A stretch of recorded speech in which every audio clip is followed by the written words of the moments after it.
+2 result May 21-ന് വരുമെന്ന് നേരത്തെ അറിയിച്ചിരുന്നുവെങ്കിലും ഇപ്പോൾ അതിന് മാറ്റമുണ്ട്.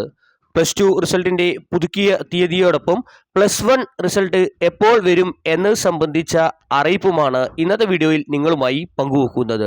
വിശദമായ വീഡിയോയിലേക്ക് കടക്കുന്നതിന് മുമ്പ് ഈ വീഡിയോ ആദ്യം ഒന്ന് ലൈക്ക് ചെയ്ത് കാണാൻ ശ്രദ്ധിക്കുക.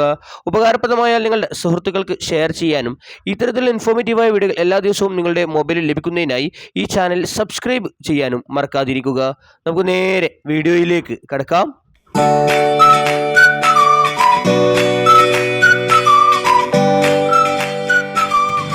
വിദ്യാർത്ഥികളുടെ കാത്തിരിപ്പ് ഇനി മണിക്കൂറുകൾ മാത്രം.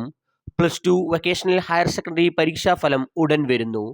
4,44,707 വിദ്യാർത്ഥികളാണ് രണ്ടാം വർഷ പരീക്ഷയ്ക്ക് രജിസ്റ്റർ ചെയ്തത്. സംസ്ഥാനത്തെ +2 പരീക്ഷാഫലം നാളെ അഥവാ മെയ് 22-ന് പ്രഖ്യാപിക്കും. ഉച്ചയ്ക്ക് ശേഷം 3 മണിക്കായിരിക്കും വിദ്യാഭ്യാസ വകുപ്പ് മന്ത്രി വി ശിവൻകുട്ടി ഫലം പ്രഖ്യാപിക്കുക. ഹയർ സെക്കൻഡറി പരീക്ഷയുടെ മൂല്യനിർണ്ണയം പൂർത്തിയായതായി മന്ത്രി വി ശിവൻകുട്ടി അറിയിച്ചിരുന്നു.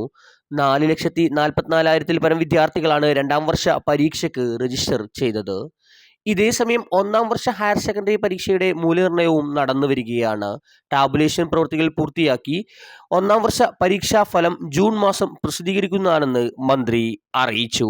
+1 പരീക്ഷാഫലം ജൂണിൽ. +2 പരീക്ഷാ ഫലം ലഭിക്കുന്ന സൈറ്റുകൾ ഈ വീഡിയോയുടെ കൂടെ ഡിസ്ക്രിപ്ഷൻ ബോക്സിലും കമന്റ് ബോക്സിലും നൽകുന്നതായിരിക്കും. നാളെ 4 മണിയോടുകൂടി വെബ്സൈറ്റുകളിൽ റിസൾട്ട് അറിയാൻ സാധിക്കും. Thanks for watching.